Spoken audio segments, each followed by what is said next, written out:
Bem-vindos a mais uma análise econômica da BTG Pactual Asset. Eu sou Rodrigo Fontinelli e ao lado comigo Stephanie Birman, sócia e economista do BTG Pactual, que vai trazer para a gente as principais atualizações sobre o cenário macro no Brasil e no mundo. Stephanie, bem-vinda, obrigado. Obrigada, Rodrigo. Vamos lá falar para mais um cenário bem dinâmico que a gente tem visto. Stephanie, a gente viu aí novamente o cenário internacional dominando aí a parte econômica mundial e principalmente as taxas de juros americanas chegando no seu pico no começo de outubro e depois fechando. Você acha que esse pico já passou? Qual a sua visão sobre as taxas de juros americanas e o cenário internacional? Rodrigo, eu acho um ótimo ponto. De fato, se a gente olhar assim, né, o movimento recente, a gente viu uma abertura de juros que começou ali no final na verdade começou no segundo trimestre, mas esse movimento mais intenso, ele começou ali em agosto. E as taxas foram subindo lá fora, tanto as taxas curtas quanto as taxas longas nos Estados Unidos, mas principalmente as longas, né? A gente falou bastante na análise passada que a gente viu, na verdade, uma inclinação, ou seja, a taxa de 10 anos, de 30 anos abrindo muito mais, ou seja, subindo muito mais que as curtas, né? E esse movimento, ele foi bastante intenso, quase que ininterrupto, até basicamente meados de outubro. E aí depois a gente viu realmente um fechamento importante. Por exemplo, a taxa de juros de 2 anos, ela praticamente tirou toda a alta que a gente observou ali em agosto, setembro e parte de outubro. As taxas mais longas, as de 10 anos, não. Ela voltou um pouco, né, ali no final de outubro, início de novembro, mas ainda está bem acima, uns 60 bases mais ou menos, acima do que estava ali no final de julho, início de agosto. O que explica esses movimentos mais recentes, né? Bom, eu acho que o pico foi justamente quando saiu a inflação de setembro, que foi uma inflação que veio mais alta do que todo mundo esperava lá nos Estados Unidos, né? Começaram a se perguntar, bom, será que o Fed, que parecia ter parado o ciclo de alta de juros, será que ele vai ter que subir novamente? E aí foi essa a grande discussão, as taxas abriram bastante. No entanto, depois disso, o Powell, né, o presidente do Federal Reserve, ele indicou o seguinte, olha, esse movimento de aberturas das taxas, e que inclusive começou até inicialmente a afetar um pouco a bolsa começou a cair um pouco, o dólar ficou mais forte, olha, ele provocou um aperto das condições financeiras, ou seja, estava com menos liquidez, né, esse movimento de alta das taxas, queda da bolsa, dólar forte, estava deixando o cenário para os ativos de risco pior. E aí o Powell falou o seguinte, olha, esse aperto que aconteceu recente, ele substitui, vamos dizer assim, ele tem impacto na política monetária, ele pode substituir, por exemplo, uma alta de juros. Então, a sinalização que o Fed deu foi o seguinte, olha, talvez o aperto já seja suficiente mesmo para uma inflação maior, para um crescimento mais forte. Então, o que aconteceu? As pessoas reavaliaram a probabilidade do Fed subir, ou seja, reduziram a probabilidade do Fed subir mais uma vez. E o grande ponto do Powell era o seguinte, olha, essa abertura de juros, esse aperto das condições financeiras, ele está sendo causado não por mim, ou seja, pelo Fed. Não é porque eu estou dizendo que vou subir a taxa de juros que as taxas estão abrindo. Elas estão abrindo porque a economia está resiliente, ou porque tem o fiscal, por uma série de motivos. Então, dado que não é o que eu estou falando, né, o que o Fed está falando, significa que, bom, se eu também, vamos dizer assim, eu não quero adicionar mais um aperto de condições financeiras. Porque se fosse pelo Fed e aí ele fala, não vou subir mais a taxa de juros, poderia ser que houvesse uma reversão total daquele aperto, né? Ou seja, se as taxas estavam abrindo porque simplesmente as pessoas acreditavam que o Fed fosse subir, isso poderia ser revertido em algum momento. E o Fed falou, não tem a ver com a minha fala ou com a minha decisão. Então, o que eu estou vendo é um aperto genuíno.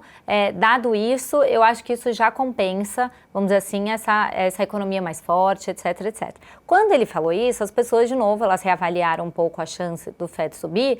E aí, o que aconteceu em seguida, né? Acho que o grande movimento nem foi o Fed, mas em seguida a gente começou a ver alguns dados mais fracos ali no final de outubro, início de novembro. O que a gente viu? Bom, basicamente, o indicador que é de gerente de compras do setor de manufatura teve uma queda acima do esperado, né? Então, eu esperava ali que fosse ter até uma aceleração e ele voltou para um patamar consistente com contração no setor de manufatura. Depois, o que a gente observou foi a criação de vagas no mês de outubro, foi de 150 mil, teve greve das fábricas, enfim, de produzir carro, teve um efeito ali mais ou menos de tirar uns 35 mil da criação de vagas dos Estados Unidos, mas mesmo assim teve uma revisão para baixo dos últimos dados. Então, quando a gente olha hoje, por exemplo, a criação de vagas no setor privado americano, no mês de outubro, foi de 90 mil, né? Então, é uma desaceleração, ainda um dado que ele é considerado forte, sólido, ainda assim, mas isso crescia a 200, 300 mil. Então, a gente está num processo, claro, de desaceleração da economia americana, acho que esse dado confirmou isso. A taxa de desemprego subiu nos Estados Unidos, então estava em 3,8, foi para 3,9. Então, assim, tem um processo de desaceleração. Então, Powell, né, o presidente do Fed, dizendo que a chance de subir era menor, e aí a gente viu dados de desaceleração, e aí a curva que fez voltou bastante. Ou seja, as taxas curtas, né, fecharam, caíram, e a taxa longa caiu, mas não na mesma magnitude. Então, isso é onde a gente está agora. E aí a grande pergunta daqui é, bom, eu acho honestamente que esse pico, né, ou vamos dizer assim, esse grande aumento de taxa de juros, ele pode sim ter ficado para trás, tá? Mas eu ainda tenho uma visão cautelosa. Por quê? Porque, olha, do ponto de vista, realmente o nosso cenário é que a gente vai ter uma desaceleração econômica nos Estados Unidos, o PIB cresceu 4,9% no terceiro trimestre e deve desacelerar nos próximos trimestres. O quarto trimestre deve ter um crescimento de 2%. No entanto, acho que tem dois fatores para a gente levar em consideração. O primeiro é que a inflação, né, o núcleo da inflação, que exclui ali os itens mais voláteis, como alimento e energia, ainda devem vir altos aí nos próximos 2 meses, em torno de 0,30, quem sabe até mais alto, o risco é para cima. Se de fato essa inflação vier mais alta, bom, pode ser que o Fed de fato volte a subir. Assim, não é o meu cenário básico, mas eu vejo um risco relevante. Quando a gente olha a precificação no mercado, o mercado precifica basicamente 10% de chance do Fed subir a taxa de juros em dezembro. Me parece que a chance é mais alta que essa por conta dos dados de inflação. Então, esse é um dado para a gente levar em consideração, tá?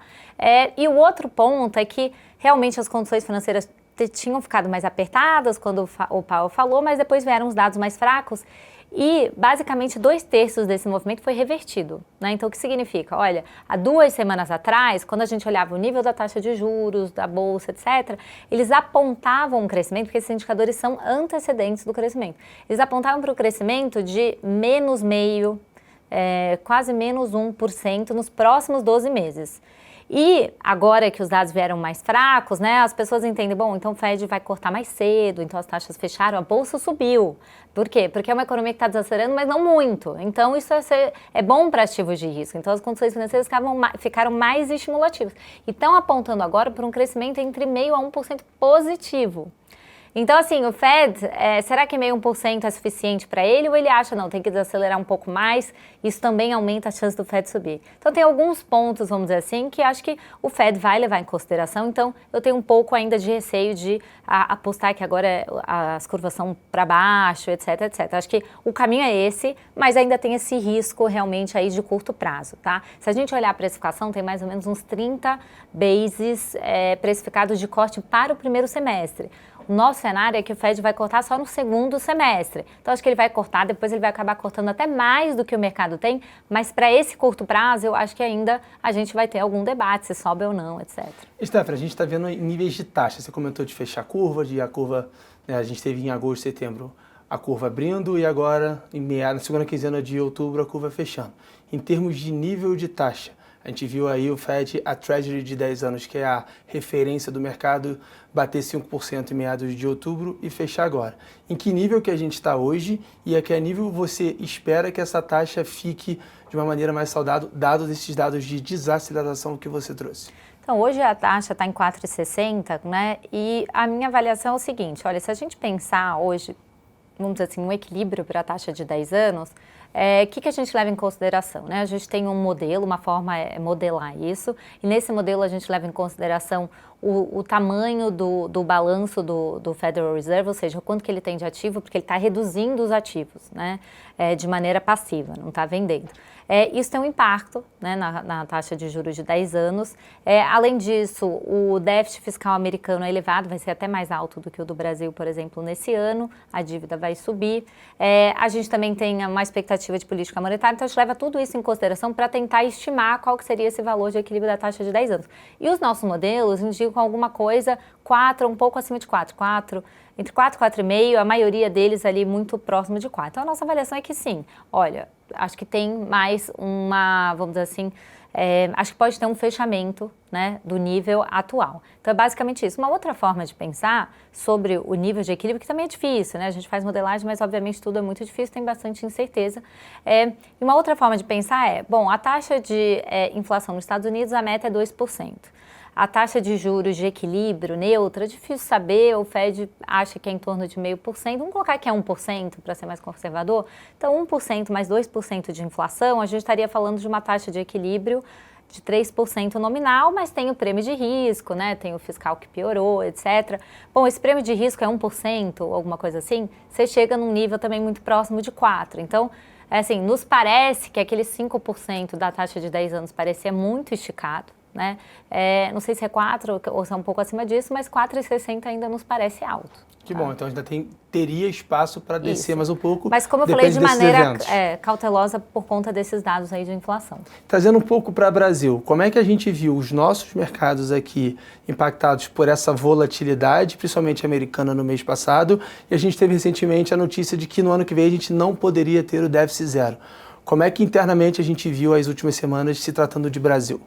Acho que no Brasil, de fato, assim, né, acho que até o próprio Banco Central, o presidente do Banco Central tem falado muito do cenário externo. Então, assim, a gente também tem falado porque é o que, de fato, tem impactado as curvas de juros no mundo todo. Então, assim, não é a curva de juros abriu nos Estados Unidos, ela abriu no Brasil, no México, no Chile, na Colômbia. Então, assim, impactou os mercados de maneira geral. Então, esse foi um ponto, de fato, isso teve um impacto.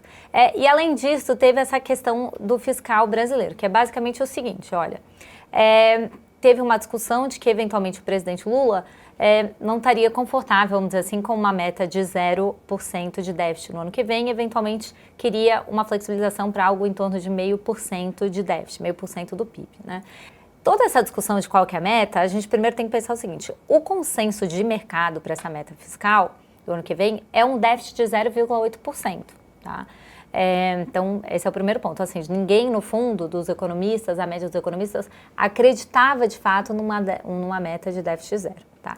E o segundo ponto é que essa eventual revisão ou não, ela está muito baseada por uma questão de desapontamento das receitas. Por que isso é importante? Tá? Porque, no fundo, se o governo estivesse falando assim, não, eu quero que o déficit seja maior, vamos dizer assim, no ano que vem, porque eu quero gastar mais, eu quero aumentar o meu orçamento de gasto, etc., seria um caso. Porque nesse caso, o que acontece? As pessoas vão revisar o PIB para cima, porque vai ter mais gasto, então o hiato, ou seja, a ociosidade da economia vai diminuir, isso vai ter impacto na inflação, né? Vai pressionar a inflação.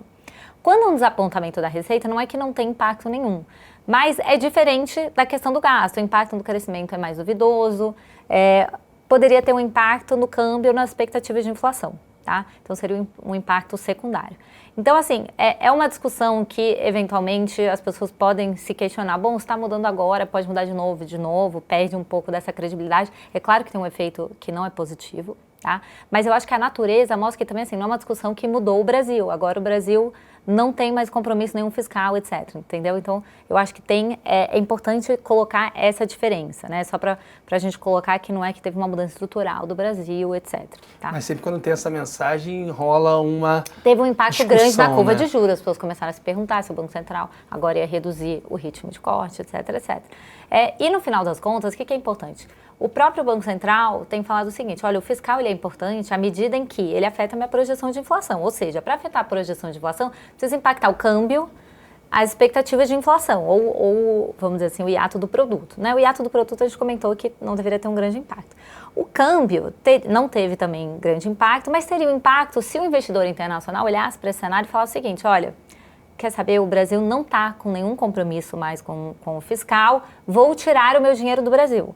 Só que não foi o que a gente observou, porque, de novo, se é meio, se é 0,5, é claro, tem uma percepção, mas não é algo estrutural do Brasil. De fato, o ministro Haddad tem tentado, né, na verdade, ele não queria que mudasse, ele está tentando fazer um esforço, de fato, para manter a meta em 0.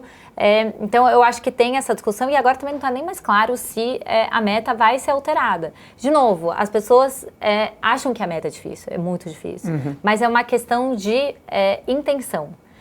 E, pelo que a gente tem visto das notícias, o Haddad, de fato, tem feito um papel de mostrar que tem uma importância, na verdade, manter a meta, perseguir a meta, porque depois tem custo na curva de juros, os juros são mais altos, eventualmente o Banco Central pode ser que corte menos. Então, parece que essa decisão ela não foi tomada, inclusive, parece que no curto prazo ela nem mais vai mudar, porque acho que foi entendido, ou seja, o Haddad parece que tentou e conseguiu pelo menos um tempo, vamos dizer assim, para que a meta seja mantida. E, de novo, é muito mais um compromisso mostrar que ele está tentando, que ele está, de fato, tentando entregar, vamos dizer assim, um bom resultado. Tá? E aí a ideia não é a gente, então, abrir a torneira dos gastos e teria todo esse impacto que você comentou, fora que existe um compromisso do Congresso de só para chegar colocar, nessa é um desapontamento, no fundo, com as receitas, né? Acho que essa é um pouco da grande história. E só mais uma questão em relação que eu estava falando do impacto, vamos dizer assim, dessa história fiscal para o Banco Central. Seria no câmbio, que a gente não viu nenhuma mudança, ou nas expectativas de inflação, pode acontecer, mas assim, também não é um efeito de curto prazo. Então, para o Banco Central, acho que o que fica, né? No fundo, a gente teve a reunião do Copom, e aí os grandes eventos eram, olha, um cenário externo mais adverso, essa questão fiscal está um pouco mais incerta, mas, de fato, assim, acho que no curto prazo até teve uma pequena reversão desse movimento de piora, porque o Haddad conseguiu pelo menos esse tempo. Então, acho que, assim, olhando para o Banco Central, assim, a taxa está agora em 12,25%, né? Uma taxa que ainda é muito elevada. E o Banco Central indicou que, por mais que a incerteza lá fora esteja elevada, no fundo, olha, tem espaço para o Banco Central cortar pelo menos mais promover mais 2 cortes de 50 pontos base. Então, a taxa o Banco Central já indicou que vai pelo menos, vamos dizer assim, para 11,25, tá? E a partir daquele momento, ele vai reavaliar. Ele não falou isso, mas o ponto que ele tem destacado tenho muita incerteza, eu consigo dar uma indicação para as próximas 2 reuniões. Depois, a gente vai ter que avaliar. Pode ser que o ritmo continue 150 bens, pode ser que não. Então, acho que assim, mesmo uma taxa de 11,25, para o cenário que a gente está hoje, ainda é uma taxa elevada, né? Acho que a taxa neutra hoje no Brasil, é difícil falar, mas estaria provavelmente abaixo de 10. Então, tem um cenário mais incerto. Se a gente olhar a projeção do Banco Central hoje, indica uma taxa terminal de 10, 9,75, alguma coisa nesse sentido. O Banco Central, na última reunião, elevou a projeção, né, para o horizonte relevante, estava em 3,1, agora está em 3,2%, que é um pouquinho acima da meta. Então, acho que qual que é a mensagem, no fundo? Olha, o Banco Central provavelmente vai continuar nesse ritmo de 50. No nosso cenário, a gente ainda vê algum espaço para o câmbio apreciar, para a inflação surpreender para baixo. A gente está com uma inflação de serviço que vai ficar no mês de outubro agora em torno de 3% na variação trimestral, dessazonalizada e anualizada. Então, a inflação baixa, é uma atividade que está desacelerando. Então, óbvio que tem hoje incerteza, mas se a gente tiver certo que lá nos Estados Unidos, né, o Fed encerrou já o ciclo de alta, o cenário mais provável, embora tenha todos esses riscos. A inflação continua abaixo, tem essa desaceleração econômica, pode ser que a taxa, provavelmente, ela vai abaixo. Abaixo do 11,25 a gente acha que vai. Mas se eventualmente vai abaixo de 10, alguma coisa nesse sentido. Acho que essa é a grande discussão agora nesse momento. Maravilha, então notícias positivas, tomara que venham. E olhando para outros mercados, Europa e China, o que você pode destacar de evento recente em termos de juros, inflação e atividade? Eu acho que em relação à Europa, acho que o que é interessante colocar? Olha, a Europa foi o primeiro país desenvolvido que realmente encerrou o ciclo de alta de juros, né? E por que isso aconteceu lá? Olha, a atividade econômica está desacelerando, né? Vai ter um crescimento aí no segundo semestre de 0, eventualmente negativo, o terceiro trimestre foi menos 0,1%, e a inflação ela demorou mais para desacelerar, mas está desacelerando. O núcleo da inflação caiu já no último número para 4,2%, e deve encerrar o ano em torno ali de 3,5%. Ainda é acima da meta de 2%, mas está desacelerando. E aí eu acho que o que fica também é assim, por que na Europa está desacelerando a atividade econômica e nos Estados Unidos não? Né? Eu acho que a questão é que os dois países, ou os países desenvolvidos de maneira geral, eles acumularam bastante poupança durante a pandemia por conta dos estímulos fiscais e monetários. Só que nos Estados Unidos, essa poupança está sendo gasta de maneira intensa. Isso até ajuda a explicar a resiliência da economia americana, do consumidor. Só que essa poupança também está próxima do fim. Né? Então, vai desacelerar. Nos Estados Unidos, a gente não viu essa desaceleração. Na Europa, aliás, a gente não viu essa poupança sendo gasta. Então, acho que isso ajuda a explicar por que lá desacelerou antes. Né? Porque a política monetária está restritiva, vamos dizer assim, em todo lugar, mesmo nos Estados Unidos. Então, acho que a Europa realmente já parou, os Estados Unidos vai, acho que já parou também, mas a Europa pelo menos já declarou. Então, acho que tem essa questão na Europa. Acho que a grande discussão será que a Europa vai cortar antes do que os mercados estão precificando? Eu acho que tem uma boa chance, realmente, de iniciar o ciclo antes até dos Estados Unidos, por conta de já estar num ciclo mais avançado nessa questão da desaceleração. Então, acho que é um ponto só para pensar. Em relação à China, acho que tinha uma dúvida ali em relação ao crescimento econômico, se ia desacelerar bastante ou não. A nossa avaliação é que, de maneira geral, os últimos dados mostram uma atividade mais forte, embora assim, o PMI, que é o indicador ali de manufatura e serviço de outubro, ele tenha vindo um pouco abaixo do esperado, mas de maneira geral, se a gente olhar no último mês, as revisões do crescimento da China foram para cima. Né? Então a gente está vendo um crescimento esse ano que vai ser aí de 5,1% e para o ano que vem que tinha, acho que muito receio de uma desaceleração eventualmente para 4%, por exemplo, de crescimento, com o anúncio do governo chinês, de um aumento do déficit aí de 0,8% dividido entre 2023 e 2024, acho que tirou muito desse risco para baixo da economia para 2024. A gente não acha que o crescimento vai ser maior em 0,8%, alguma coisa nesse sentido, mas eu acho que está mais para um crescimento de 4,5%, 5% e não de 4,5%, como a gente pensava, por exemplo, antes desse anúncio. Então, assim, acho que tem essa preocupação com a economia chinesa, acho que tem ainda preocupação com o setor imobiliário, que de fato continua bastante fraco, as vendas devem cair ainda para o ano que vem, mas de maneira geral, a gente vê uma economia com os riscos, de maneira geral, mais balanceados do que a gente via antes. Maravilha, obrigado. Essa foi a nossa análise econômica. Sigam a gente no LinkedIn, no YouTube e nos canais de podcast.